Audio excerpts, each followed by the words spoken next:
Lucie Germain, ça fait longtemps que j'avais envie de l'interviewer. J'ai toujours trouvé que c'était une athlète admirable, humble, discrète, qui s'entraîne régulièrement, avec sérieux, qui est au rendez-vous et honore les dossards qu'elle porte en se donnant à 200% à chaque fois. Bref, j'avais son nom en tête depuis plusieurs mois. Je l'avais d'ailleurs reçue en 2023, juste avant qu'elle se lance, en sortie de blessure, sur une distance nouvelle pour elle, et participe au Grand Trail des Templiers. Bon, pour retrouver cette interview, faut un peu plonger dans les méandres du podcast parce que c'était le 6e épisode, du coup je suis pas sûr d'avoir envie de vous le repartager. 1 an et demi et plus de 100 épisodes plus tard, je retrouve à nouveau Lucie pour parler plus longuement avec elle et je pense que c'était le bon moment dans sa carrière pour faire ça. Actuellement, elle est en pleine transition et les fruits de ses années de travail commencent à mûrir. C'est une athlète qui a grandi dans le biathlon avec tout ce que ce sport implique de rigueur et de pression. Elle a connu les déséquilibres d'un système exigeant, a décidé de changer de cadre, de sport, de vie, elle a mis les baskets, elle a couru, à la base pas pour performer mais pour le plaisir, et elle est en fait devenue une des meilleures traileuses françaises en exprimant actuellement son plein potentiel sur le circuit Skyrunning dont elle a déjà remporté 2 manches au moment où j'enregistre cette introduction. Et elle fait tout ça avec un nouveau maillot, celui de la team normale. Si j'ai voulu la rencontrer, c'est pour comprendre comment elle construit sa carrière, comment elle gère son entraînement aujourd'hui avec un nouvel entraîneur,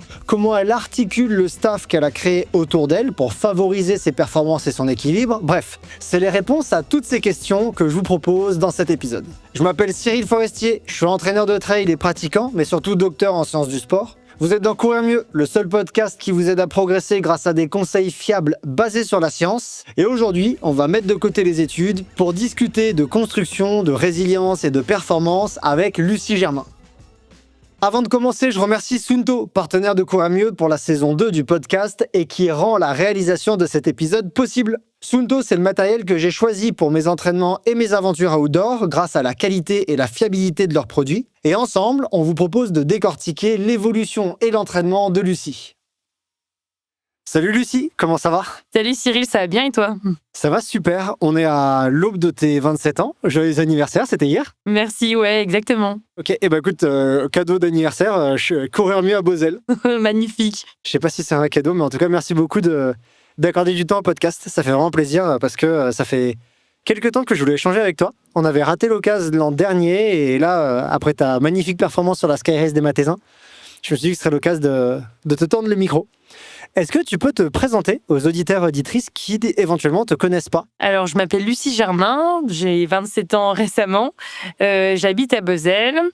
J'ai fait des études dans le commerce et management du sport, plutôt sur Annecy et puis Chambéry. J'ai toujours concilié études et puis sport. Avant, je faisais du biathlon à haut niveau national, donc au comité.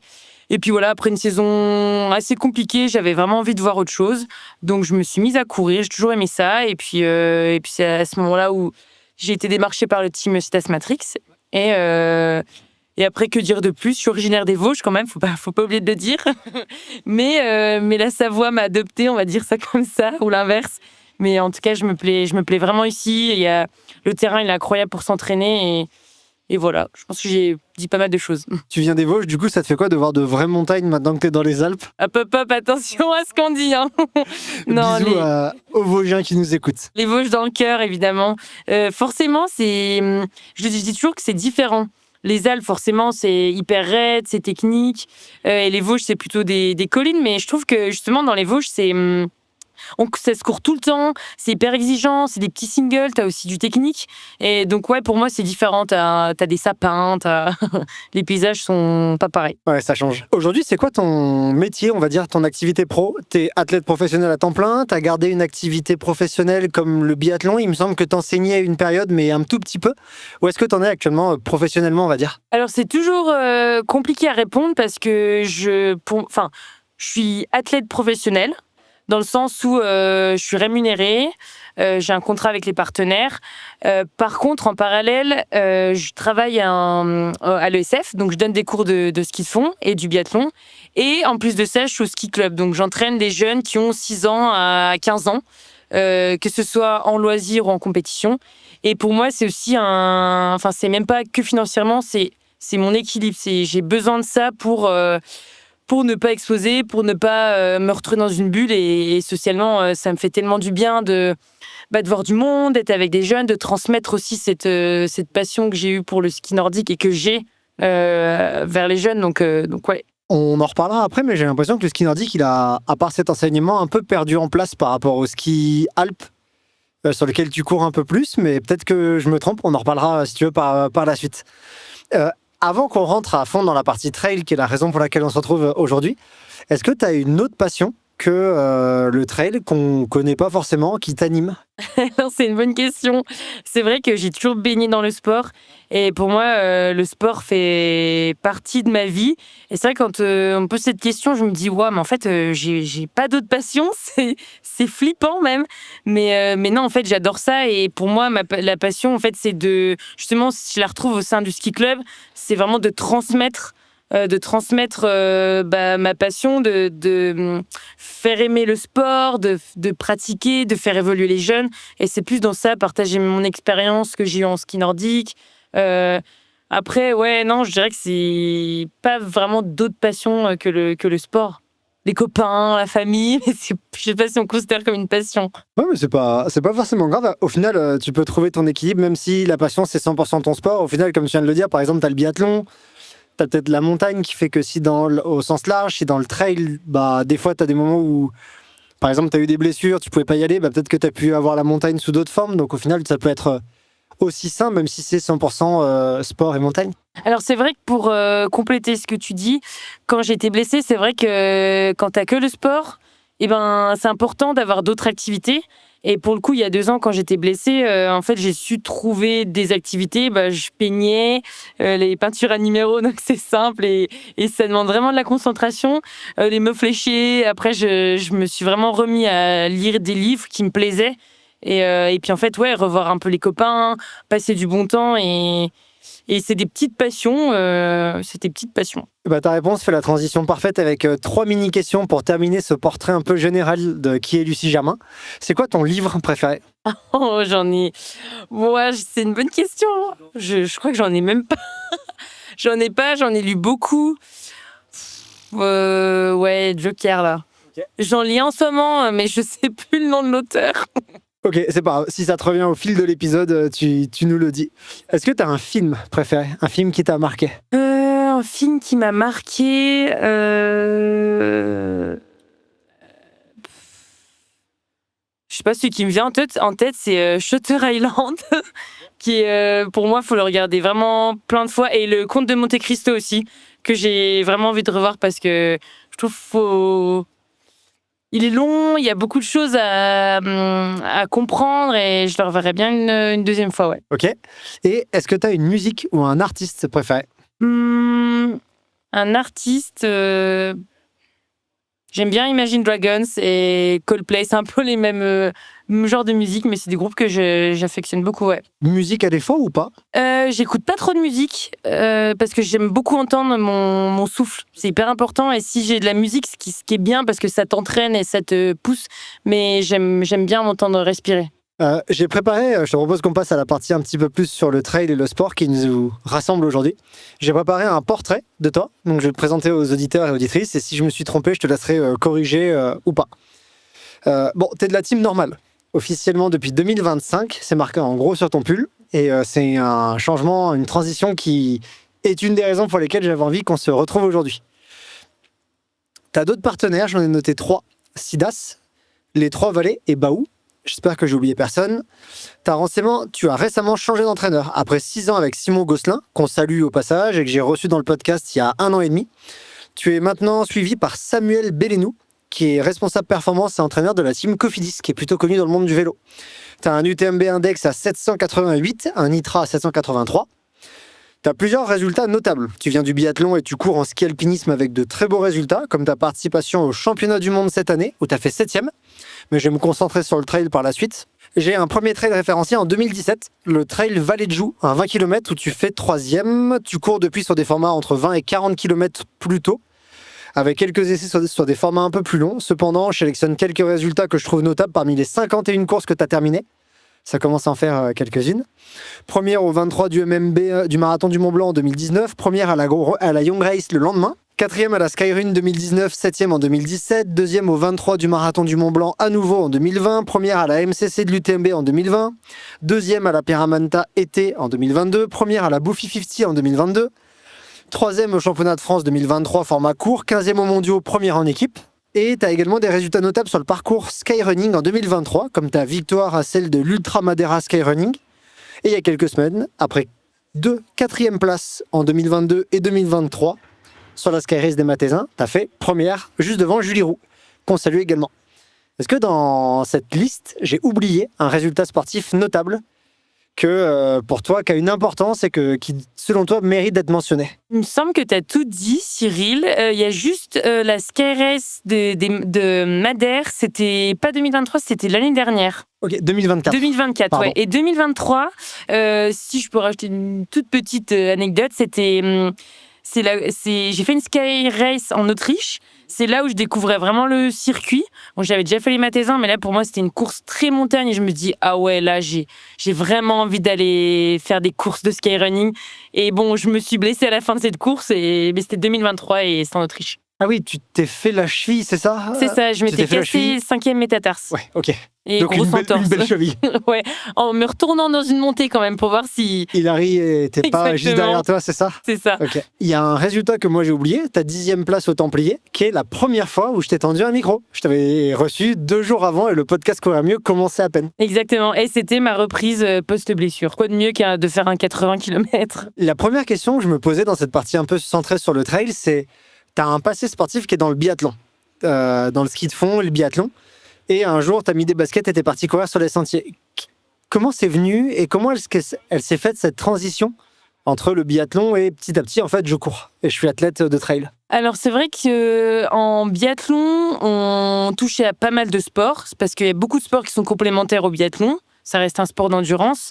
Et en fait, j'ai quand même toujours mis les baskets. Les crosses au collège, j'adorais ça. Je faisais souvent les crosses UNSS. Et d'ailleurs, là, pour petite anecdote aussi, c'est que la veille j'avais une compétition en biathlon régional.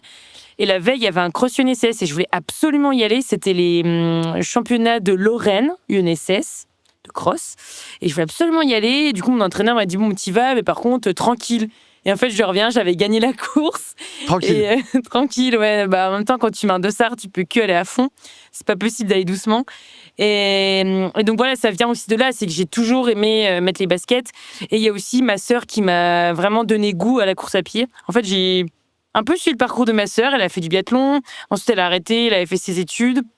Et ensuite, elle s'est mise à courir. Et j'étais allée la voir sur un 30 km, les Crêtes Vosgiennes, ça s'appelait dans les Vosges. Et j'étais allée la voir, ça me donnait envie. J'étais mais je suis trop jeune pour le faire, mais un jour j'irai. Et du coup, j'y suis allée et je pense que ma sœur m'a bien donné le goût aussi à faire du trail, ouais. T'as quand même un petit goût, j'ai l'impression, dans ce que tu racontes là, un petit goût pour la compétition. Parce que, tu vois, il y a des gens, et je te comprends tout à fait, il y a des gens qui disent j'ai un dossard, mais je peux y aller tranquille, c'est pas grave. Et moi, je suis plutôt d'accord avec toi. Quand t'as un dossard, t'as un dossard. C'est difficile avec un dossard de pas y aller tranquille. T'as toujours eu ce petit goût de compétition, t'aimes ça? Ou c'est venu progressivement avec le temps? Je pense que j'ai toujours été compétitrice, j'aime ça. Par contre, il y a eu des années où je me suis remise en question, enfin récemment d'ailleurs, où en fait maintenant je me mets dans des états, parce que j'ai beaucoup plus de pression, donc je me mets dans des états pas très cool les veilles de course et en fait je me suis remise en question en mode bon attends, qu'est-ce que tu viens chercher en compétition, qu'est-ce que ça t'apporte, qu'est-ce que ça t'amène? Et je pense qu'aujourd'hui, je suis en accord avec moi-même, avec ce que j'ai envie de ce que je recherche. Mais par contre, ouais, j'ai toujours eu ce petit goût. J'aime me dépasser. Mais c'est plus rapport, je pense, avec les autres qui était compliqué pendant certaines années. Et qui est le cœur même d'une compétition, le rapport avec les autres. Malheureusement, on peut aussi l'avoir avec soi, mais il y a des compétiteurs et ça peut imposer une certaine pression. Ça fait 7 ans que tu cours en trail à peu près, en tout cas en compétition. Est-ce que dans ces 7 années, tu identifies un virage, un moment important où les choses ont basculé pour toi dans ce que c'était que le trail pour toi, dans comment le trail était vécu? Est-ce que tu es en plein dans ce virage en ce moment? Est-ce que c'était il y a quelques années en arrière, par exemple, l'entrée dans un team ou pas? Est-ce qu'il y a ça dans ta carrière ou pas spécialement? Alors, il y a eu un premier virage où, au moment où je suis rentrée dans le team Stas Matrix, mais cette année-là, elle était plus... ok, je tente et puis à voir. Je sortais vraiment déjà du biathlon où j'étais enfermée dans cette bulle et j'avais pas envie de reproduire ce schéma-là. J'avais besoin de de kiffer en fait ce que je faisais, sans dire que je kiffais pas en biathlon, mais faire du trail dans une autre démarche. Et je pense que ce virage-là, je l'ai pris il y a, on va dire, 2 années de ça. Donc ça faisait 4 ans que j'étais dans le team. Ouais, on va dire, allez, 2-3 ans où j'ai commencé à être de plus en plus professionnelle. Parce qu'en fait, les premières années au sein du team, nous, Team Stas Matrix, on nous voyait comme une bande de jeunes. Ouais, toujours la bonne ambiance et tout ça, mais ça veut pas dire qu'on voulait pas réussir. Et je pense que ça s'est créé d'année en année. On a créé au sein du team une bulle un peu plus pro. On savait tous ce qu'on avait envie de faire par nos résultats, par l'évolution du team. Et donc, il y a eu ce premier virage-là. Et le deuxième virage-là, je pense qu'il vient à cette période-là où je rentre dans un team un peu plus grand. Ça devient une marque. Tu parles dans ce moment? En ce moment, ouais, exactement. Et je mets toutes les chances de mon côté. Je suis vraiment pro dans ce que je fais. Ouais, j'ai une démarche professionnelle et c'est différent avec le team dans lequel j'étais parce que maintenant, j'ai mon projet en main et je gère mes partenaires, je gère mon staff. Mais d'un côté, c'est satisfaisant et challengeant. Lucie vient de mentionner l'importance de ses partenaires pour sa carrière et on va revenir sur les acteurs qui l'accompagnent dans son projet. Mais avant de continuer, je voulais vous parler de Wise, un des acteurs qui rend possible mon projet, la saison 2 du podcast Courir mieux. Wise, c'est une équipe de passionnés qui conçoit du matériel de trail à la fois durable, responsable et performant. Leurs produits sont pensés pour répondre aux exigences du terrain, que ce soit pour quelques minutes d'intensité ou plusieurs jours d'effort. Un produit que j'affectionne particulièrement, notamment sur les formats courts et intenses, c'est le Sherpa Race. Il est ultra léger, stable, bien plaqué au corps et il permet un portage minimaliste mais intelligent avec de quoi emmener l'essentiel sans être gêné dans les parties techniques et engagées. Vous pouvez le découvrir avec le lien qui est en description d'épisode et maintenant retour à Lucie et à son écosystème qui l'aide à atteindre son plus haut niveau. J'ai le sentiment que la team Stas Matrix, il y a quelque chose qu'elle a pu apporter aux membres qui en faisaient partie. C'était l'idée de construire avec des partenaires experts dans différents domaines, le diète, le prep mental, le prep physique. Est-ce que tu as l'impression que tu as conservé un petit peu cette approche avec un écosystème autour de toi, même si aujourd'hui tu es quand même au cœur d'une marque et que ça t'a appris ça, tout ton temps dans la team? Franchement, le team, je trouve qu'il m'a formé, ainsi que les autres athlètes qui étaient dans le team, mais aujourd'hui, il y a très peu ça se développe, mais il y a très peu de teams de jeunes, pour les jeunes. Quand t'es jeune, tu vois, tu as tendance à faire n'importe quoi, et si tu fais tout de suite le saut d'aller dans une grande marque, je pense que c'est délicat et il faut savoir gérer ça. Et moi, j'ai la chance d'avoir été dans ces teams-là où j'ai été formée petit à petit, j'ai évolué d'année en année, et en fait, maintenant, je suis prête à rejoindre Normal. Et en fait, j'ai fait le copier-coller de cette structure dans cette nouvelle équipe où j'ai mon staff et je décide qui je garde. En tout cas, c'est très mature, je trouve, comme démarche, ce que tu démontres là, et c'est super intéressant à entendre. En fait, c'est vraiment une démarche que je trouve très mature et très professionnelle, comme tu l'as dit au tout début de l'épisode. Je suis professionnel et je gère mon projet sportif un peu. À ça, j'essaie de le partager aussi avec des jeunes, de partager son expérience. Et je le vois parce que ce qui m'a aussi inspiré, c'est Baptiste quand il est parti du team. Et lui, en fait, il a aussi conservé ça. Il a conservé le staff, son écosystème quand il est rentré chez Nike. Et en fait, ça a fait la même chose pour moi cette année. À la lecture de tes résultats sportifs ces dernières années ou cette année et l'année précédente, j'ai l'impression que tu as en ce moment une envie de te spécialiser ou de te recentrer sur les formats skyrunning. Est-ce que c'est une réalité? Ou est-ce que c'est peut-être juste passager? Ou est-ce que tu as trouvé dans ces courses-là quelque chose qui te plaisait plus? Je te pose cette question parce que quand on s'est vu avant les Templiers, tu m'avais dit je sais pas si j'ai envie d'allonger ou pas. Et c'est pour ça que tu allais sur le 80 des Templiers. Est-ce que là, aujourd'hui, tu n'as pas trop aimé et là, tu te recentres sur le skyrunning? Ou est-ce que tu en es sur le format de course que tu veux explorer? Actuellement, j'aime vraiment ces formats déjà de 40, 50 km. Bon, même 20. Mais 20, c'est rapide, mais j'aime quand même ça. Et en fait, depuis vraiment 2023, oui, j'ai tenté et j'ai essayé de faire le 80 parce que le contexte était différent parce que je sortais d'une blessure et j'avais vraiment besoin de faire une course, de me fixer un nouvel objectif. Et c'est vrai que fin d'année, pour moi, le gros événement qui reste, c'était Templiers. Et je me suis dit, c'est une super course, j'ai envie d'aller là-bas. Donc oui, c'était l'occasion de tester, sachant que j'étais pas hyper prête. J'avais pas eu beaucoup de mois de préparation. Mais vraiment, pour moi, le déclic, il s'est fait en 2023 avec notamment les mondiaux et la Sky Race en Autriche, le Gleis. C'était un vrai déclic où j'ai envie d'aller sur du skyrunning. Ça me plaît. J'aime être en montagne, j'aime courir sur des arêtes, j'aime quand il y a des câbles, des chaînes, il y a des cailloux. Et je suis hyper épanouie et je suis trop contente d'avoir trouvé ce que j'aime, en tout cas en ce moment. Et ouais, j'ai envie d'aller cocher des belles classiques, en tout cas cette année, et puis on verra pour les années d'après. Et en tout cas, pour l'instant, ça semble te réussir entre tes résultats de l'année dernière et là, ton premier résultat de la saison, alors que tu sors à peine de ta saison de ski. Puisqu'il me semble que tu as skié jusqu'à vraiment tard avant, entre autres à cause des mondiaux de ski alp. Ça a l'air d'aller, en fait. Pour l'instant, ça a l'air de te réussir, ce format. Écoute, ça me réussit, oui, on va dire ça. Pour l'instant, après, je veux pas prendre trop de confiance et la saison, elle est longue. Et pour moi, l'important, c'est d'être régulière. Mais en tout cas, ça donne déjà un peu de confiance et de sérénité pour la suite. Si aujourd'hui, je te demande ton profil de course, genre la course parfaite pour toi, ça ressemblerait à quoi? En distance, dénivelé, type de terrain, etc. Alors, je dirais un format marathon, avec un bon 3005 à taper. Et sur du terrain bien accidenté, quand même des parties roulantes, ou des câbles, des chaînes, de la neige, du vent sur les arêtes? Un peu de tout, ouais. Non, du technique. Je pense que l'idéal, c'est vraiment, avec des cailloux, des pierriers, des chaînes. Bon, pas tout le temps non plus, mais avec des parties, plutôt des singles. Franchement, là, le format parfait, ce serait que du single, genre très peu de routes, du single, des pierriers, quelques chaînes. Je te propose de terminer cette partie présentation plus de ton profil de sportif avec des petites questions comme livres, films et musique, mais plutôt orientées sur le trail. Si je te demande aujourd'hui ta paire de chaussures préférée, et je crois que je la connais. Je dirais la Keirag brute. De mes souvenirs, tu utilisais déjà la Keirag au Templier. Et t'as des vieilles photos de toi avec la Keirag. Peut-être que t'étais pas encore en Keirag. Alors, Templier, je l'ai faite Non, je l'avais faite en Genesis. Et par contre, ma saison dernière, j'ai fait en Keirag. Il me semble que je t'ai vu vraiment souvent avec cette paire au pied. Et là, les brutes, elles sont bien? Les brutes sont vraiment bien.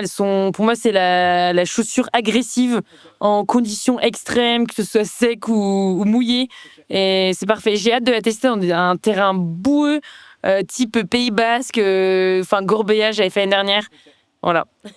Ton aliment en course préféré? Quelque chose qui te fait quand même plaisir à manger, même si des fois, c'est pas si plaisant. C'est jamais plaisant, mais de toute façon, j'ai le baou, donc... et on va dire laquelle j'aime bien. J'aime bien la pêche, elle passe bien. Ok, très bien. Un aliment en récup préféré? Qu'est-ce qui te fait plaisir de manger après un gros entraînement ou une grosse course? Je crois que le yop. Le yop, ouais, j'adore le yop. Ou une petite part de flan. Ok, voilà. Le flan de la boulangerie. Ouais. Et yop vanille? Vanille ou framboise. Framboise, c'est un peu plus frais. Ok, ça marche. Ton parcours préféré? Un endroit où t'adores aller t'entraîner? Forcément dans les Trois-Vallées, où il y a beaucoup de singles et il y a de tout. Après, là, c'est la période un peu compliquée avec la neige. Mais côté Méribel, j'aime beaucoup aller là-bas. Un sommet préféré? Un endroit où t'aimes beaucoup aller pour, par exemple, la vue que tu peux avoir ou quoi? Je dirais Montjovet. Ouais, Montjovet. Ok, très bien. Et alors, un meilleur souvenir en trail, si là, aujourd'hui, tu dois en regarder qu'un seul? Ça, c'est vraiment pas cool parce qu'il y en a beaucoup trop des beaux souvenirs. Franchement, j'ai un trop bon souvenir plutôt collectif au championnat du monde d'Innsbruck. C'était vraiment le best souvenir. Et d'ailleurs, mon fond d'écran, depuis 2 ans, je l'ai pas changé et j'arrive pas à le changer. Et un ou une athlète de n'importe quel sport que tu veux qui t'inspire particulièrement?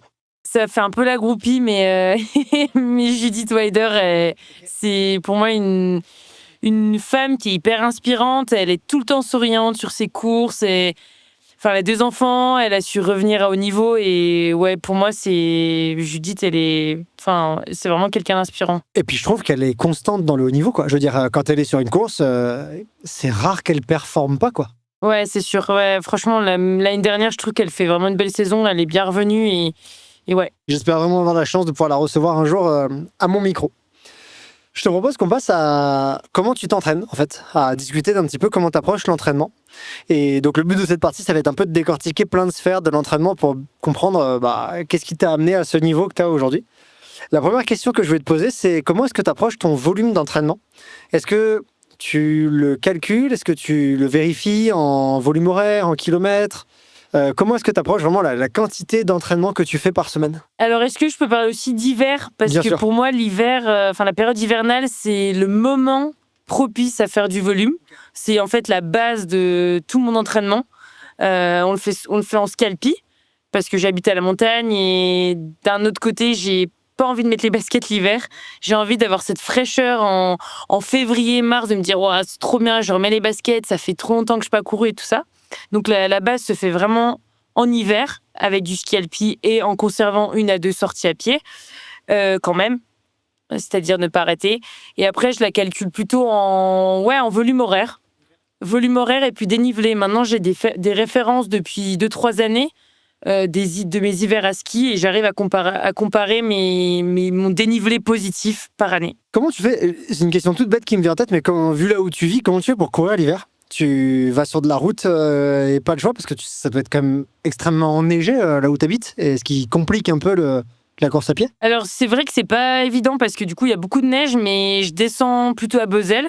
Et en fait, il y a des chemins, le versant ensoleillé. Je vais plutôt sur des chemins qui sont dégagés, où ça fond vite. Et est-ce que tu sais, là, aujourd'hui, à peu près en moyenne, combien d'heures tu t'entraînes, par exemple, sur une semaine type? Sur une semaine type, si je parle en hiver, ça fait vraiment des semaines à 20 heures. Et après, avec du trail, je dirais, dans les 15 heures. Ouais. Comment tu travailles tes intensités? Est-ce que c'est quelque chose que tu maintiens tout au long de l'année? Est-ce que tu fais beaucoup d'intensités, par exemple des intensités à plat, que en montée, des intensités courtes, longues? Comment est-ce que tu approches le travail des hautes intensités, qui en plus doivent être super importantes pour les courses sur lesquelles tu t'alignes? Alors, cette année, c'était particulier parce que du coup, j'ai changé de coach, comme tu l'as dit dans la présentation. C'est quelqu'un qui vient, donc Samuel, qui vient du vélo.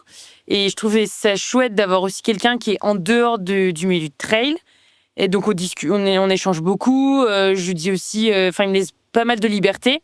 Et pour les intensités, on travaille pas mal le SV2, donc les allures courses au final. Et après, au niveau du terrain, on adapte vraiment en fonction de la course qui approche aussi. Si c'est du raid, si c'est du vallonné. Mais on essaie toujours de garder une séance avec de la vitesse.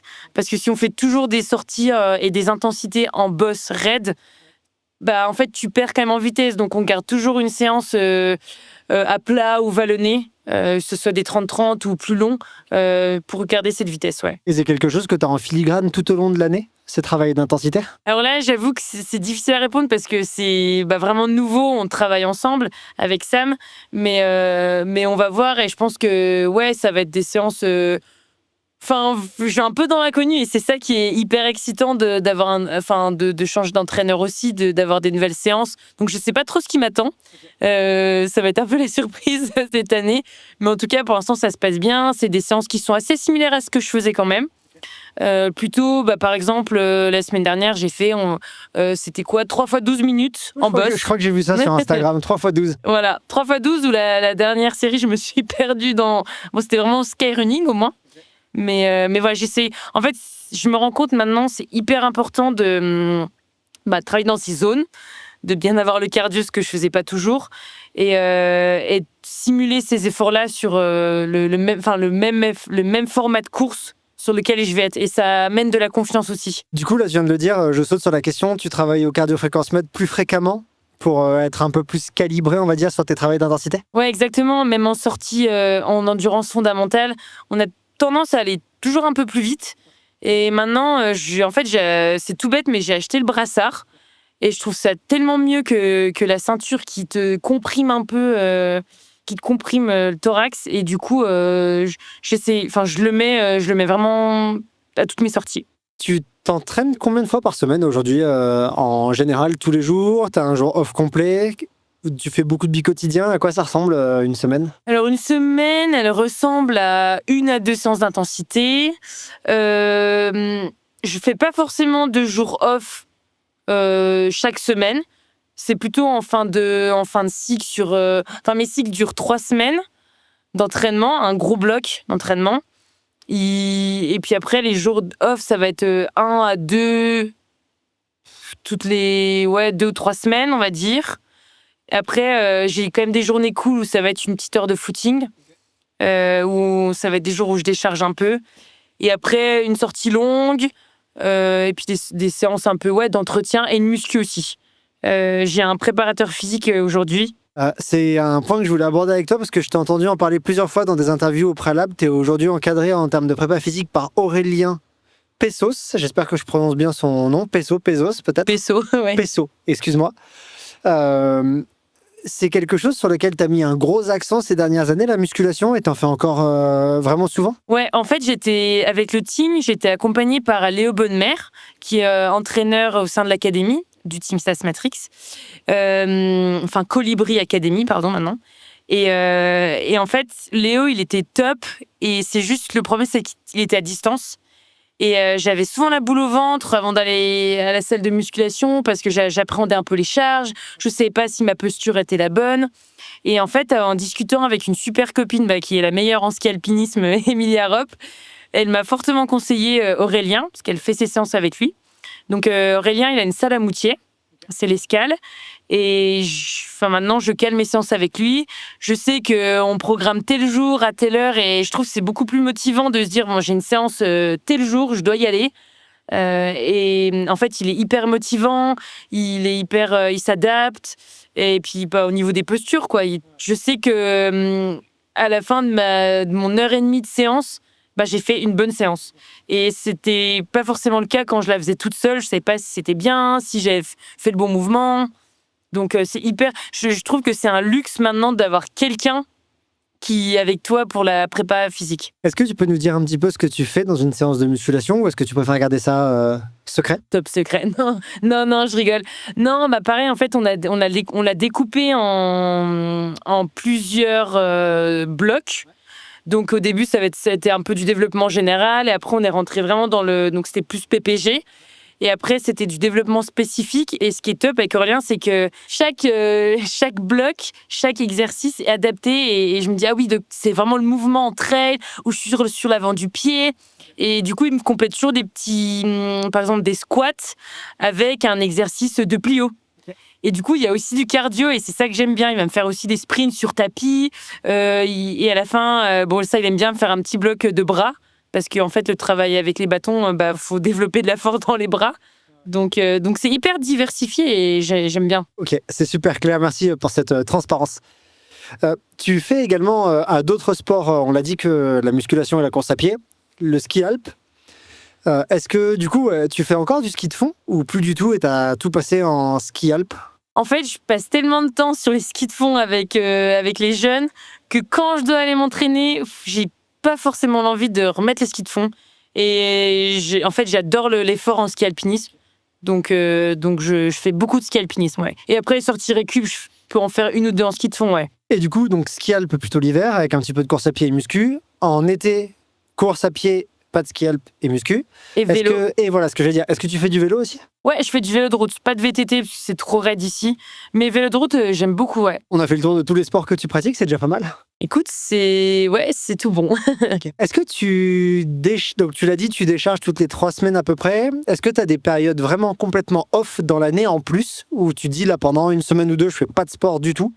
C'est ma coupure annuelle ou pas spécialement et tu t'entraînes vraiment toute l'année? En général, je découpe ma saison en fonction des temps faibles, temps forts. Et du coup, on va dire, je fais 1 semaine off, mais je fais pas rien. C'est-à-dire, je vais plus faire des heures au plaisir, sans avoir un programme très carré, juste avoir un nombre d'heures quand même, parce que sinon je ferais n'importe quoi. Mais c'est plus aller faire du vélo. Tiens, là j'ai envie d'aller me faire un sommet, j'y vais. Mais par contre, ça va être une semaine qui est quand même très light en termes d'horaire. C'est vraiment faire à l'envie. Ouais. Et je trouve que c'est important de faire ces semaines-là pour bien repartir et repartir sur un gros bloc avant une belle échéance. Il y a une question que je t'ai pas posée sur le ski, donc je reprends le fil. En fait, c'est pourquoi est-ce que tu fais vraiment une coupure complète avec la course à pied l'hiver? Est-ce que c'est peut-être que c'était clair, que j'ai pas compris la réponse. Est-ce que c'est parce que tu aimes vraiment le ski alpe et que ça te ferait chier de passer à côté. Parce que tu pourrais faire aussi le choix de faire des saisons de cross et continuer à courir. Peut-être que t'aimes pas, mais t'en as fait à l'époque. Pourquoi en fait? Est-ce que c'est aussi lié au lieu où tu vis, ou de toute façon c'est pas possible de courir, donc tu fais du ski alp? Pourquoi en fait une saison aussi orientée sur le ski? Alors c'est vrai que je pourrais faire du cross, mais de un, le lieu où j'habite, c'est trop contraignant et je me vois pas prendre la voiture 2 à 3 fois par semaine pour aller à Moutier ou Albertville me faire des séances. Ça, pour moi, ça serait trop une charge mentale. Donc il y a déjà cette première raison. Et la deuxième raison, c'est que j'ai découvert le ski alpinisme il y a 2-3 ans et j'ai vraiment accroché. Les premières séances sont dures, mais je trouve que c'est comme en vélo, il faut un certain nombre de séances avant d'être bien. J'ai pris goût à faire des 30-30 et des séances d'intense à ski. Et après, je me suis pris au jeu de faire la millier l'hiver. Tous les mercredis, aller un peu se décrasser le moteur. Donc voilà, c'est cette raison. Et puis en fait, la troisième, c'est que mentalement, j'en ai besoin. J'ai besoin de couper avec la course à pied, comme je l'ai dit, pour avoir de la fraîcheur. Les saisons, maintenant, elles sont tellement longues. Là, ma saison, elle va se finir en novembre. Et c'est long quand même. Donc si je courais toute l'année, je pense que j'imploserais. Et par contre, je m'étais dit qu'il fallait que j'aille faire des crosses, quand même, histoire de me prendre une petite fessée. Et parce que, non, sans rire, le cross, c'est hyper intéressant. Tu développes vraiment des belles capacités. Et là, quand je vois le nombre d'athlètes cette année qui étaient sur les crosses, Katie Scheid, Blandine, enfin, il y a beaucoup de personnes, Julie, qui étaient sur les crosses. Et du coup, je me dis, il y a peut-être un intérêt d'aller là-bas. Ouais, mais je trouve que tu retrouves autant d'athlètes sur les crosses que sur le ski alp qui touchent à rien. Tu regardes chez les ultra-trailers que je regarde un peu plus, parce que j'étais à la Belle Étoile. T'as François, t'as Arthur Joly-Bouillon, t'as Ludo Pomeray, ils font pas un cross de l'année. J'ai l'impression qu'à l'hiver, les athlètes de trail, ils s'éparpillent partout, sur du cross, sur du ski alp. Ils se retrouvent en trail l'été et tu peux pas dire ceux qui ont fait du cross ils sont meilleurs. En fait, tout le monde a entretenu ses capacités ou les a développées et ils se retrouvent. Donc c'est à tester, mais je sais pas si on peut dire aujourd'hui que l'approche cross elle sera plus utile que l'approche ski. Non, c'est sûr. Et puis je pense que c'est hyper personnel. Je pense qu'en ski alpi il y a aussi beaucoup moins de chocs et c'est aussi un moyen de se préserver et de se protéger aussi des blessures. Hein. Tu fais de la prépa mentale avec Stéphane Quitté depuis plusieurs années. Est-ce que tu continues avec lui aujourd'hui et est-ce que ça t'apporte autant que ça t'a apporté à une époque? Parce que j'ai eu l'impression, en écoutant des interviews de toi, en préparant cet enregistrement, qu'il y a eu des périodes de ta carrière où tu en as eu vraiment besoin. Où est-ce que tu en es aujourd'hui avec la prépa mentale? Alors la prépa mentale avec Stéphane, de son surnom Titou, ça va être la deuxième année. J'avais arrêté en fait avec Anne Fourier qui était ma prépa mentale pendant dans le team. Ça s'était super bien passé et ça m'a apporté beaucoup de bonnes choses. Et j'avais fait une année du coup, ça devait être 2024. J'ai fait mes premières courses. J'avais décidé d'arrêter avec Anne et de reprendre personne. Et en fait, ça me manquait quand même. J'ai fait ma première sky race dans les gorges du Tarn. Ça s'était pas bien passé. Je me dis en fait non, toute seule, j'arrive pas. Il faut que je retrouve quelqu'un. Donc j'ai retrouvé Titou qui est à Beauzelle. Donc c'est aussi on fait les séances en face to face et ça n'a aussi rien à voir. L'humain pour moi il reste hyper important. Et oui, la prépa mentale pour moi c'est un facteur qui est hyper important. Le physique et le mental c'est, je sais pas si on peut dire 50-50, mais pour moi, ça m'apporte beaucoup. J'ai eu beaucoup de blocages avec le regard des autres, avec plein de choses, le stress. Et c'est trop bien parce que je sens que j'évolue. Je fais un travail sur moi. Et du coup, avec Titou, on le travaille un peu de manière ludique. On prépare en amont les courses et ça m'aide bien. Ouais. Et en fait, quand j'y repense, c'est quelque chose qui m'a manqué en biathlon. Est-ce que aujourd'hui tu as l'impression que tu as passé un cap mental ou est-ce que c'est vraiment quelque chose que tu construis progressivement et tu as encore, je vais pas dire besoin parce que tu as répondu que tu avais encore besoin, mais tu as encore beaucoup de choses à construire ou est-ce que tu penses qu'il y a eu vraiment une grosse évolution ces dernières années ou ces derniers mois? Je pense qu'il y a eu une évolution ces dernières années et que en fait je suis en train de me construire petit à petit. J'ai aussi de l'expérience, je prends de l'expérience de par mes courses. J'ai fait des erreurs que j'ai pas du tout envie de refaire. Et des erreurs aussi qui étaient mentales. Hein. Enfin, je pense à des courses où, en fait, c'est bête, je laissais partir les filles. Et puis, quand je voyais que j'étais loin, je dis ah, attends, maintenant, peut-être que j'accélère et que j'y aille pour limiter la casse. Et ça me l'a fait tellement de fois. Je l'ai travaillé. Et en fait, maintenant, j'apprends à être concentrée sur moi-même, sur ce que je fais, sur mes points d'attention. Et ça, je le travaille aussi à l'entraînement parce qu'il n'y a pas de secret. Si tu n'entraînes pas, c'est comme tout. Ça me fait penser, alors là, je pensais pas au mental, mais je pensais à l'alimentation. Des gens qui disaient oh bah c'est mal passé la bouffe en course. Tu manges à l'entraînement? Non, jamais. Ah bah quelle surprise que ce soit pas passé à la course quoi. Exactement, je pensais aussi à ça en parlant. Ouais. Mais du coup le mental, t'as 100% raison. Je pense que c'est exactement pareil. Si tu travailles pas tes outils mentaux pendant tes entraînements, peut-être que t'arrives pas à les concrétiser le jour de la course quoi. T'es également suivi au niveau de l'alimentation avec Jocelyn Guillot, qu'on salue, qui était déjà celui avec qui tu avais commencé dans le team Sidas Matrix. Il t'accompagne encore et là aussi tu vois un réel besoin de cet accompagnement sur la nutrition. Alors la nutrition c'est un gros sujet et j'ai décidé de garder Jocelyn parce que humainement ça se passe super bien. Il est vraiment top, il est dispo, il a vraiment un bagage hyper important. Et du coup, Jocelyn, il m'a beaucoup aidé quand j'étais en REDS. Il m'a appris à bien manger, c'est-à-dire que je ne mangeais pas bien, mais j'apportais pas ce qu'il fallait à mon corps. Et puis aussi pour mes courses, il me fait mes plans de nutrition pour chaque course. Et ça, c'est pareil, ça m'enlève une charge mentale qui est énorme. Je suis pas là à me dire, bon, attends, tel kilomètre, je vais prendre ça. Ensuite, voilà, faut que je prenne ça.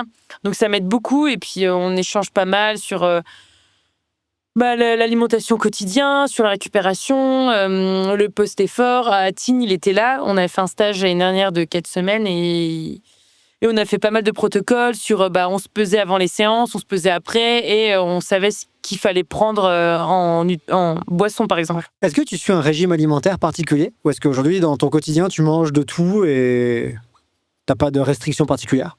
J'ai pas de restrictions. J'ai envie de me faire plaisir parce que ça a été aussi un sujet délicat il y a quelques années, la nutrition.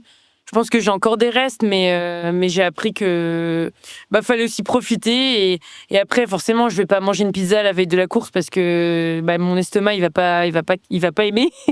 mais non, je fais juste attention les 3-4 jours avant la course à justement pas trop manger de crudités ou des choses comme ça, du gluten, mais voilà, sinon je profite, ouais. On reparlera un petit peu de toute cette sphère alimentation dans la partie réservée aux abonnés Patreon pour les auditeurs si jamais ils veulent l'entendre. C'est sur Patreon que ça se passe. Est-ce que tu utilises des outils de suivi de ta récupération, de ta forme, comme avec ton entraîneur, un questionnaire, la variabilité de la fréquence cardiaque ou des choses comme ça, ou pas du tout? Alors, pas du tout là. Enfin, j'avais utilisé un Whoop l'année dernière pour tout ce qui était données du sommeil. Et en fait, je me suis rendu compte que c'était un très bon indicateur, mais il fallait prendre les chiffres avec des pincettes. Ça reste des données. Et ce qui était intéressant, c'était de voir la tendance. Je trouve que quand j'étais malade, c'était un super indicateur en termes de récupération. Et par contre, ouais, voilà, faut aller prendre la distance avec ça parce que veille de course, tu dors jamais trop bien. Et quand tu vois que t'es à 20% de récupération, t'es là, non, ça peut vite mentalement t'impacter. Donc non, j'ai pas réutilisé le Whoop cette année. Et après, là, j'ai pas refait de test HRV et tout ça, mais je pense qu'on va l'utiliser là, notamment quand j'aurai un bon bloc de travail avant l'été là. Ok, ça marche. Est-ce que tu adaptes tes entraînements à tes cycles menstruels? Est-ce que c'est un besoin que tu as ressenti? Est-ce que toi, ça impacte pas ta forme? Comment tu approches ça? Alors, c'est une question, ouais, où mais j'ai des cycles qui sont assez irréguliers. Je les note et tout ça, mais on avait essayé avec Simon et c'est trop dur en fait. En tout cas, dans mon cas, on avait beaucoup discuté. C'est quelque chose que je voulais mettre en place, mais on s'est rendu compte que j'ai trop des cycles qui sont irréguliers et c'est dur de caler en fait mes entraînements en fonction de mes cycles. Par contre, je prends des notes. J'aime bien savoir comment je me sens les premiers jours par exemple, de mes règles, comment je me sens après. Je commence à de plus en plus me connaître et ça, c'est aussi quelque chose que je veux discuter avec mon nouvel entraîneur, mais ouais. Et dernière question de cette partie sur ton entraînement, est-ce que tu accordes une importance alors on va dire à la science, mais plutôt aux aspects, aux data, à tes data à toi, avec un suivi un petit peu, par exemple, de tes allures, de ta fréquence cardiaque sur les entraînements, des choses comme ça? Est-ce que tu as un petit côté dans une petite démarche comme ça qui t'intéresse, ou est-ce que justement toi tu essaies d'en être très déconnecté, tu laisses ça à l'entraîneur et toi tu veux essayer le moins possible d'être influencé par ça? C'est vrai que maintenant, je connais un peu par exemple, mes valeurs de vitesse ascensionnelle. Et c'est vrai que la petite excitation après la séance, d'aller voir si la séance a été bonne, quelles sont les valeurs, ça j'aime bien, mais c'est plus une question de se rassurer. Mais je suis pas une dingo, on va dire, des chiffres et une vraie scientifique. C'est plus une question de confiance. Et par contre, ouais. T'arrives à pas trop être miné si tu vois que par exemple ta vitesse ascensionnelle elle était pas aussi bonne que d'habitude ou quoi? Si les 3x12 de la semaine dernière, par exemple, j'ai l'impression que j'aime pas quand une séance n'est pas bien faite ou que ça s'est mal passé dedans. Ouais, je dis pas que je suis hyper carré avec ça, mais j'aime bien quand c'est bien fait. Et donc ça peut quand même me miner. Donc j'envoie un petit message au coach, tu peux aller voir ma séance et me dire si c'était bien ou pas. Je te propose qu'on passe à la dernière partie de cet échange, et une des raisons pour lesquelles j'avais envie de te rencontrer pour discuter, c'est que j'ai l'impression que tu es dans une période de changement. En tout cas, c'est un peu ça qu'on dégage si on regarde plusieurs choses. Tu as changé d'entraîneur, tu as changé de team. Là, tu te resserres un peu sur certains formats et où il y a eu une légère sensation de tâtonnement sur vers où tu veux aller avant. Peut-être, tu me corrigeras si tu n'es pas d'accord. Est-ce que c'est ça, ce qui se passe en ce moment pour toi? Tu es dans une période de changement, d'évolution, où tu arrives à une certaine stabilité, ou est-ce que tu en es un peu dans ta carrière sportive? Ouais, franchement, cette année, il y a eu beaucoup de changements que j'ai appréhendés. La première partie, c'était de trouver un coach. Donc ça, j'ai fait j'ai démarché des entraîneurs. La première chose, c'est que j'en ai trouvé un super, et ça m'a rassurée. C'était lancé, c'était la première chose. Mon entrée dans le team normal, c'est un team auquel je ne pensais pas rejoindre, parce que je dis pas qu'il était inatteignable, mais c'est juste incroyable ce qui m'arrive, et c'était juste une opportunité à saisir, et tout s'est tellement bien passé, c'est-à-dire que j'avais l'intention de quitter le team, ça faisait 6 ans, j'avais envie de voir autre chose, de me challenger, de rencontrer d'autres personnes, parler anglais, c'est important. Et de l'autre côté, Normal avait envie de trouver une athlète femme en France, et du coup les deux ont fait que ça tombait trop bien. Donc il y a eu ça, l'opportunité, je l'ai saisie, et puis ouais, je me rends compte qu'aussi que je rentre dans une démarche de plus en plus pro. Et en fait, j'arrive là, 27 ans. Je pense que c'est les années charnières où je suis en plein dedans, quoi. Et je me dis, si je mets pas toutes mes chances de mon côté, si je fais pas tout bien, je vais avoir des regrets dans les années à venir. J'ai pas envie de reproduire ce que j'ai fait en biathlon. Et du coup, je mets tout maintenant. Et puis, on verra ce que ça donne. Si ça marche pas, c'est pas grave. J'aurai pas de regrets. J'aurai tout donné. Si ça marche, c'est trop bien. Et j'en garderai que des bons souvenirs. J'ai 2 questions qui découlent de ce que tu viens de discuter. La première, c'est en fait, du coup, ta décision de quitter Sidas Matrix, elle est arrivée avant l'annonce que le team allait s'arrêter? Ou est-ce que c'est venu en même temps? J'avais déjà l'intention de quitter le team, parce que je pense que je fonctionne aussi par cycle. C'est-à-dire que 6 ans, ça fait déjà quand même un bon bout de temps qu'on était dans le team, et je trouve qu'au bout d'un moment, il faut retrouver un nouvel élan, une nouvelle fraîcheur. Et c'est ce que j'avais besoin. Et ouais, j'avais l'intention de quitter avant qu'on soit au courant. Ok, d'accord. Et l'autre question que ta réponse m'a amené, je t'ai pas demandé pourquoi tu as changé d'entraîneur. Est-ce que tu peux nous en parler? Et pareil, ça vient de ça aussi. C'est Simon, c'est un super entraîneur. Et en fait, on s'est connus au sein du team. 6 ans, pareil, cycle. Et je pense qu'il y avait juste besoin, changement et de voir autre chose. Et d'avoir un nouvel entraîneur, ça me redonne de la fraîcheur et une nouvelle motivation, sans dire que j'étais démotivée, mais tu sais, ça te relance dans quelque chose, quoi. Et puis en tant qu'entraîneur, je mets 2 secondes ma casquette d'entraîneur, même si je suis pas au même niveau que les entraîneurs que tu as pu rencontrer. J'ai l'impression qu'au bout d'un moment, en tant qu'entraîneur, tu sais peut-être plus où appuyer. Alors, en tout cas, moi, je me dis ça avec des athlètes là, que j'ai avec moi. Je me dis, OK, je les ai depuis longtemps, je vois comment continuer à les faire progresser. Mais peut-être que d'ici 2 ans, 3 ans, je me dirais, bon, avec moi, ma façon de faire les choses, je sais plus trop où appuyer pour essayer de voir des nouveautés. Et peut-être que c'est à ce moment-là où tu te dis, bon, bah, il va aller voir quelqu'un d'autre et c'est bien pour lui. Et moi aussi, ça va faire que, bah, en fait, si j'arrive dans un cul-de-sac, je suis peut-être plus la meilleure personne au bout de ces 4, 5 ans avec la personne, juste parce que mon approche, bah, ça devient trop redondant pour cette personne-là. C'est peut-être un peu, si je complète ta réponse avec ma casquette d'entraîneur, un petit peu ça, en fait, Ouais, c'est dont ça. on parle. Et en plus, Simon avait la même. En fait, les deux, on était arrivés au bout de quelque chose et au final, c'était la meilleure décision. Enfin, les deux, on butait. Enfin, c'était juste la fin, quoi. Et lui a aussi besoin peut-être d'avoir de nouveaux athlètes. Donc ça s'est bien fini. Du coup, t'as pas eu vraiment de période à vide entre Sidas Matrix et Normal. Et est-ce que tu peux nous dire un peu comment ça s'est passé ton arrivée avec Normal? En fait, ça a été quoi? T'as été repéré, contacté sur des résultats que t'as fait? Comment ça s'est dessiné cette entrée dans ce team? Qui aujourd'hui regroupe en plus des acteurs qui sont parmi les plus connus, parmi les meilleurs. Il y a des athlètes incroyables. On pense évidemment à Kylian, mais parce que c'est le premier nom que pour plein de gens vient en tête. Mais moi, je pense à Elouzine, je pense à Dakota Jones. Enfin, il y a des athlètes qui sont incroyables. Et il y a Lucie Germain. Enfin, comment ça s'est passé ton arrivée Ouais, je trouve que ton nom, il dénote pas tant que ça du reste de l'équipe. Non, en fait, donc quand j'ai décidé de quitter le team, j'avais aussi réfléchi en amont quelle marque me donnait envie. Et pour être honnête, il n'y en avait pas beaucoup.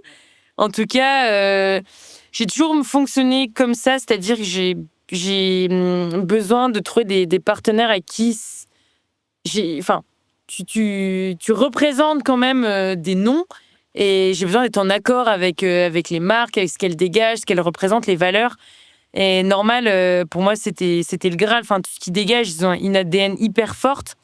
Tu vois, les habits et tout ça, c'est très puré, c'est sobre, c'est classe, quoi. Et d'ailleurs, quand j'ai fait l'annonce, beaucoup de personnes m'ont dit c'est classe, c'est la classe, quoi. Et en fait, voilà, ça s'est fait petit à petit. Mais pour moi, tant que le contrat n'était pas signé, j'arrivais pas à souffler et me dire c'est bon, c'est fait.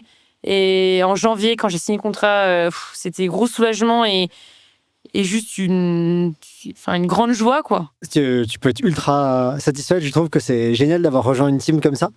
Tu sais pour combien de temps t'es parti avec eux? Comment tu le vois, ce projet là de suite pour toi? Alors, je pars pour 2 ans avec eux. Et ce que j'aime bien, c'est qu'ils prennent vraiment en considération l'athlète, le projet de l'athlète. Et quand je leur ai dit que je voulais, cette année, aller sur le circuit Skyrunning, ils sont hyper compréhensifs et ils veulent juste le bien-être de l'athlète et puis représenter la marque en France, sur les courses internationales. J'avais très peu de connaissances je suis jamais trop rentré dans le team Sidas Matrix, mais des très petits moments où je vous ai croisés, où on a échangé avec toi, particulièrement avec Clovis aussi, que je salue au passage. Il y avait quand même un côté un peu familial dans votre équipe. Est-ce que tu as réussi à retrouver ce côté-là dans le team Normal? Là, tu reviens d'un déplacement avec eux. Est-ce que tu as eu un petit goûter d'arrivée quand Lucie Germain a été recrutée? Ou je dis ça en rigolant, mais est-ce que tu as retrouvé ce côté un peu familial? Alors, pour être honnête, donc je suis partie la semaine dernière au Sales Convention. Donc, c'était la présentation des produits qui vont être sortis en 2026. Donc, il y avait vraiment toutes les équipes. Et ouais, là, j'étais sur un petit nuage. Franchement, ils sont super bienveillants. Ils m'ont trop bien accueilli. On était 2-3 athlètes. Il y avait Joyce Niro aussi qui a gagné les Golden l'année dernière. Et pareil, je la connaissais pas. Elle est adorable. Elle rigole tout le temps. Et c'était top. Et ouais, découvrir toutes les équipes, ceux qui travaillent derrière les produits, qui conçoivent les produits. Et c'était trop bien. Enfin, franchement, ouais, je me suis sentie hyper bien accueillie. Il y a quelque chose que tu as dit juste avant qui j'avais envie de discuter ce point avec toi. Tu l'as dit, tu voulais rejoindre une équipe qui avait des valeurs qui sont importantes pour toi, et on connaît les valeurs de Normal. Je vois déjà les commentaires arriver en dessous de la vidéo parce que y en a qui vont dire Kylian Jornet, il prend l'avion donc il n'est pas cohérent, mais on les ignorera ces commentaires. En tout cas, moi je les dégagerai. Tu rentres en tout cas dans une équipe qui a des valeurs, en tout cas éco-responsable, de durabilité, etc. Et parallèlement, tu as aussi des contraintes sur le circuit, par exemple Skyrunning. Là, tu reviens d'un déplacement quelque part. C'est qu'une question d'équilibre, c'est qu'une question de balance. La question que je vais te poser, c'est comment tu le trouves, toi, cet équilibre? Et est-ce que Normal fait quelque chose pour vous aider en tant qu'athlète à trouver cet équilibre dans à la fois l'impact que vous allez avoir sur l'environnement, qui est une valeur forte de Normal, et à la fois votre rôle en tant qu'athlète qui va concourir dans des courses, qui utilisent du matériel qui se dégrade, etc. Alors, je sais pas si j'arriverai bien à répondre à ta question, mais en tout cas, le choix de transport, en tout cas sur les courses, c'est plutôt les athlètes qui le choisissent. C'est pas Normal qui va nous dire il serait mieux que vous y allez. C'est en fait chacun se débrouille aussi comme il peut, parce que si t'habites vraiment à l'autre bout du monde, tu vas pas venir en train ou en voiture. Enfin, c'est compliqué. Mais dans mon cas, j'essaye vraiment de... Tu vois, là, je suis partie en voiture, donc c'était en dessous Font-Romeu. J'essaie de faire donc j'ai mis un Blablacar. Je voulais pas prendre l'avion parce que pour moi, les vols internes, j'ai vraiment du mal. Et après, pour aussi... Là, je m'écarte peut-être un peu de la question, mais dans le skyrunning, c'est là où c'est compliqué parce que j'adore ce circuit. Il y a beaucoup de courses locales qui ont des fortes histoires et tout ça. Mais il y a beaucoup trop de courses et il y a beaucoup d'athlètes qui vont faire des courses à l'autre bout du monde, alors qu'en fait, en France, on a la chance d'avoir cette année 3 courses. Là, je vais à Montezerbion en Italie, c'est à 3 heures de temps, et j'essaye aussi de choisir des courses qui sont pas très loin de chez moi. Mais en fait, c'est que le problème, c'est qu'il y a beaucoup trop de courses et pour aller faire des points, c'est vrai que c'est facile d'aller à l'autre bout du monde pour aller gagner des points. Il y a d'autres circuits qui ont le même problème. Pour aller chercher ta qualif, tu vas à je sais pas quelle finale series qui est ailleurs dans le monde. Donc ça, c'est aussi un point de réflexion. Mais comme tu l'as dit, il y a tellement de courses, ne serait-ce qu'en Europe, qui sont incroyables que tu peux te faire plaisir, j'ai l'impression. T'as quand même du choix quand tu regardes en Europe ce qu'on a. Même beaucoup trop de choix. En intégrant Normal et même dans le team Stas Matrix, j'ai aussi toujours fonctionné comme ça. Et c'est encore plus fort du coup en intégrant Normal d'être en accord avec ces valeurs-là. Et tu vois, tout leur programme de durabilité, de ressemelage de chaussures. Tout ça, moi j'ai envie d'être en accord avec ce qui monte et puis représenter la marque au mieux. Je me souviens de récemment un commentaire, ça me fait penser à ce qu'on vient de discuter, à quelque chose que j'ai vu récemment sur Instagram, ça n'a rien de nommer qui c'était, on s'en moque, qui disait si un athlète va faire je sais pas quelle World Series à l'autre bout du monde, on va le critiquer parce qu'il a pris l'avion, alors que si un PDG prend l'avion pour une réunion importante aux États-Unis, on va rien dire, alors que l'athlète il fait son job également. Et peut-être que je me trompe, mais moi je me disais en fait, en 2025, j'ai l'impression qu'on pourrait autant critiquer le PDG qui prend l'avion pour sa réunion à l'autre bout du monde qu'il aurait pu faire par Zoom, qu'on pourrait critiquer l'athlète qui va faire son series de skyrunning, par exemple, à l'autre bout du monde, alors que, par exemple, en Europe, il y en a 50. Et ouais, c'était peut-être un peu ça que je voulais aborder comme point avec toi, en disant, je sais pas où est-ce qu'on en est et quelle est ta vision de toi, d'un athlète avec des valeurs fortes qui vient de rejoindre une team avec des valeurs fortes également. C'est un peu ce point que je voulais aborder avec toi et je suis content qu'on ait pu en discuter. Une question que je me posais un peu plus sur les membres de la team Normal, elle est regardée cette team parce que y a des membres, comme je viens de le dire, qui ont des gros noms. On prend Elouzine par exemple, là c'est celui qui me vient en tête, qui écrase tout sur les Golden en ce moment. Il y a écrit Normal sur son maillot. Est-ce que toi, rejoindre cette team, à l'inverse, ça peut t'apporter une petite pression sur les épaules supplémentaire par rapport à ce que tu avais dans le team Sidas Matrix? Pression qui, si j'ai bien compris, est quelque chose que des fois, tu as un peu du mal à gérer? Ou est-ce que, avec toutes les évolutions que tu as discutées au début de cet épisode, tout va bien en fait et tu la ressens pas trop cette pression malgré les grands noms qu'il y a dans la team Normale? Forcément, tu ressens toujours cette pression parce que tu as envie de montrer que tu as ta place et qu'ils ont bien fait de te prendre. Mais d'un autre côté, je pensais que j'allais avoir vraiment de la pression, tu vois, la SkyRace des Mathésins. Bon, j'en ai eu, avant le départ, j'étais vraiment stressée.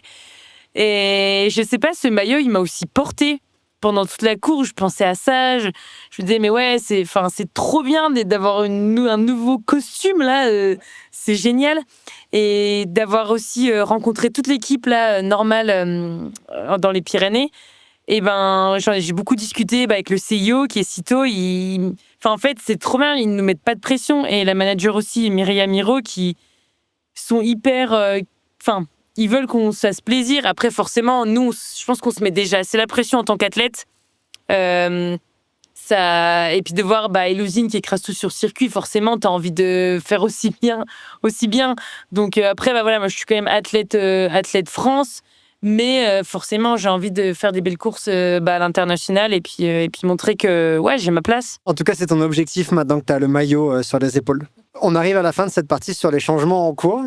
C'est quoi, avec ce nouveau maillot, c'est quoi tes sensations et ton analyse de cette Sky Race des Mathésins 2025? Je dis pas c'est une course parfaite, mais je sais pas, j'ai l'impression que je deviens mature, que je grandis. Mais tu vois, les jours d'avant, j'étais bien, pas trop de stress, et ça m'inquiétait justement. Je me disais, mais c'est bizarre, je suis pas trop stressée. Je suis pas assez stressée. Assez stressée, ouais. Et avant-veille, nickel. Veille, j'étais hyper épanouie. J'ai retrouvé toute la team du skyrunning, tous les athlètes. J'étais trop bien, dans un bon mood. Le soir, super et tout. Et le lendemain matin, méga stressée. J'avais pas bien dormi et tout ça. Et tu vois, bizarrement, je me posais des questions. C'était assez bizarre. Je disais, mais est-ce que j'ai envie d'y aller? Tout ça, des questions très bizarres. Et je m'échauffe. À chaque fois que je mets les baskets et que je m'échauffe, ça va beaucoup mieux parce que je rentre dans mon truc, je rentre dans ma bulle. Et après, avant de prendre le départ, là, j'ai eu pareil, j'ai complètement switché de mood. J'ai vu Julie Roux, il y avait Patricia Pineda, les Espagnols. Et puis là, je sais pas, on discutait, on s'est souri. Et en fait, j'ai eu une petite pensée en mode, mais c'est trop chouette. Enfin, là, pourquoi avoir de pression? On discute avant le départ et en fait, on court parce qu'on aime ça et qu'on aime vivre des émotions. Et là, c'est parti. J'ai lâché les gaz et puis je me suis accrochée aux filles et puis en fait, je sais pas, j'étais dans le flow, ouais, dans le flow. Les conditions n'étaient pas faciles, mais ça m'a pas forcément dérangée. Et puis ouais, ça s'est fait. Et Julie Roux qui est partie un peu toute seule devant au début, ça t'a pas trop, ça t'a pas réveillé des choses en mode, comme tu disais juste avant dans l'interview, où des fois les filles étaient devant toi et tu te disais attends, là faut que je m'accroche, là tu l'as bien vécu? Écoute, j'avais vraiment Julie en point de mire, je voulais pas la lâcher et c'est ce que j'ai fait. Au final, je la double dans le raid. Et pourtant, j'apprenais vraiment le début parce que c'était assez roulant, une pente un peu entre marcher, courir, tout ce que j'aime pas. Et puis en fait, en travaillant mes points d'intention et mes outils mentaux avec Titou, c'est là où je sens que je suis en train de passer un cap. Dernière question, tu as parlé de maillot qui te porte et il y en a un qui est bleu, blanc, rouge. En 2025, il se passe quelque chose pour ce maillot-là. Est-ce qu'aujourd'hui, il t'attire? Est-ce que c'est un objectif pour toi de cette saison? Et oui, alors mon calendrier, il a fait que bouger. Pour te dire, j'ai un calendrier plan A et un calendrier plan B. Voire plan Z. Voire plan Z. Donc le plan A, dans l'idéal, c'est skyrunning et en gros objectif, championnat de France. Et si tout va bien, les championnats du monde à Canfranc. Parce qu'en fait, après analyse du profil, je me dis que c'est un format skyrunning, en fait, les mondiaux. Donc je me dis, c'est peut-être pas toutes les années ou tous les 2 ans qu'il va y avoir un profil comme ça. Et si je vais pas tenter ma chance sur les France, je pense que j'aurai un petit regret. Donc ça va être le gros objectif de la saison, ouais. Juste avant de conclure, je te propose un mini crochet par la rubrique Gollum met la lumière sur. Gollum, c'est un partenaire de ce podcast Courir Mieux. Et il propose aux auditeurs et auditrices sur Instagram de poser des questions qui te seront posées. J'en ai sélectionné 3, dont 2 qui vont être assez rapides, je pense, à répondre. La première, je l'ai bien aimée, c'est tu es athlète pro. Et il y a une abonnée qui a demandé c'est quoi en fait le rythme, une journée sportive pour une athlète pro? Ça ressemble à quoi en fait ton quotidien? Tout compris, entraînement et les à côté peut-être aussi. Alors une journée type, c'est ça? Ouais. Une journée type, je me réveille, je déjeune, la basique quoi. Je Je fais toujours maintenant une petite routine de mobilité. Ça me fait trop du bien avant d'aller m'entraîner. Voilà. Après, j'ai mon entraînement. Ça dépend. Ça peut être vélo, course à pied, séance d'intensité, voilà. Je rentre, je récupère, je mange. Petite sieste, alors c'est quelque chose que j'aimerais bien mettre en place et que j'ai vraiment du mal. Mais le sommeil, c'est hyper important. Donc, voilà, on va mettre la sieste entre parenthèses. Et après, c'est toujours... t'as toujours des trucs à faire avec les partenaires. Prendre le temps de... régler un peu ton planning. Les réseaux sociaux aussi, parce que c'est important. Comment je vais communiquer. Et puis... la récup, lire un livre... ça peut paraître un peu une journée où je peux m'ennuyer, mais au final, je trouve que c'est des journées qui passent assez vite. Tu vois, je peux aller boire un coup avec des amis le soir. Mais voilà, une journée type, c'est assez ça. Et si c'est, par exemple, le mercredi ou le samedi, ça peut être une journée où je suis aussi avec le club. Et j'essaie de caler mon entraînement avec le club. Deuxième question, est-ce que tu préfères le flan de Bosel ou les bonbons Schtroumpf? Oh non, mais ça, c'est une question affreuse. Mais en vrai, le flan, direct. Ok. Et selon toi, dernière question de cette rubrique Gollum met la lumière sur, est-ce que tu penses qu'un jour les gens sauront que ton prénom s'écrit Lucille, mais se prononce Lucie, ou est-ce que tu penses que c'est foutu à tout jamais? C'est foutu à tout jamais. Mais par contre, j'adore la personne qui a posé cette question, je suis fan. Mais ouais, très long sujet. Écoute, j'espère que cet épisode aidera les gens à savoir comment prononcer ton prénom. Je le savais pas non plus, c'est Clovis qui me l'avait dit, mais je fais genre, mais c'est Clovis qui me l'avait dit. Je me suis demandé si tu savais la réponse. Non, mais à l'époque, c'était quand on s'est vu au Templier qui m'avait dit c'est Lucie et pas Lucille. Mais moi, je pense que je faisais la même erreur que tout le monde. Je te propose qu'on conclue. Est-ce que tu as un objectif à long terme, quelque chose qui te fait rêver, soit une course, soit quelque chose dans le sport qui te fait rêver? Il y a une course que j'ai envie de gagner aussi. Ouais. Trophée Kima, c'est une course qui me fait rêver depuis un long moment. Et j'y suis pas l'année dernière, j'irai l'année prochaine. Et après, le Graal, ce serait d'aller chercher une médaille au championnat du monde. Plus j'y pense, plus ça me fait rêver. Ça, ce serait un bel accomplissement. Écoute, c'est évidemment ce qu'on te souhaite. Est-ce que tu as un conseil ou un message que tu aimerais que les auditeurs et auditrices de cet épisode retiennent de Lucie Germain? Ne pas se poser de questions. Non, je rigole. Non, qu'est-ce que je pourrais dire? Franchement... quelque chose d'intelligent et tout, là, c'est le moment. C'est pour ça que je réfléchis à ce que je vais dire. Non, ne vous prenez pas la tête. Non, mais faire les choses... non, l'important, c'est de faire les choses par plaisir, de pas se forcer. Et puis, je prends l'exemple du skyrunning où c'est quelque chose où je me suis retrouvée, je me sens épanouie, et pas faire des courses... parce que y a de la visibilité, il y a du monde, c'est faire des courses parce qu'on a envie et qui vous font rêver. Et dernière question, où est-ce qu'on peut suivre les aventures sportives de Lucie Germain? Sur mon Instagram, allez follow mon compte et vous suivrez toutes mes aventures. Ça marche, l'Instagram est évidemment en description de l'épisode. Lucie, je te remercie vraiment beaucoup pour ton temps. C'était un plaisir de te recevoir dans ce podcast, dans un cadre que je trouve magnifique, même si l'orage arrive. Je vais te garder encore une petite dizaine de minutes pour la partie abonné Patreon, mais là, pour la partie tout public, je te remercie vraiment beaucoup pour tes réponses qui sont détaillées et surtout ta bonne humeur. Merci beaucoup. Merci à toi, Cyril, pour ces belles questions.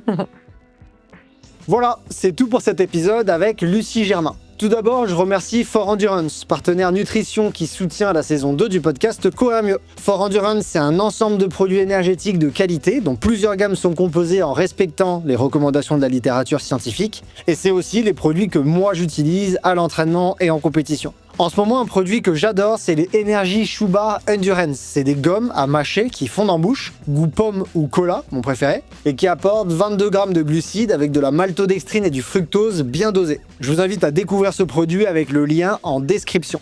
Je remercie également les 3 autres partenaires de cette saison 2, Gollum, Suunto et Wise. En description, vous trouverez des codes promo pour la plupart d'entre eux. N'hésitez pas à les utiliser pour vos prochaines commandes. Si cet épisode vous a plu, vous pouvez rejoindre le Patreon de Courir Mieux pour par exemple avoir accès à mon échange exclusif avec Lucie, où on parle entre autres de la période de déficit énergétique qu'elle a traversée, de comment elle a su que c'était ça le problème et de comment elle s'en est sortie, ou encore de 2 entraînements qu'elle apprécie particulièrement. Tous les contenus exclusifs sont disponibles avec un abonnement à 7 € par mois et à 6 € par mois avec un abonnement annuel. Si ça vous intéresse, le lien est en description. Je viens de vous dire que les choux bars Endurance contenaient de la maltodextrine et du fructose. Et ça tombe bien, car si ce type de mélange de glucides est pertinent, beaucoup d'entre vous ne savent pas pourquoi c'est le cas et comment l'utilisation de plusieurs sources de glucides peuvent réduire les troubles gastriques. Je vous donne donc rendez-vous la semaine prochaine pour un Scientific Day sur les transporteurs de glucides, partie 1.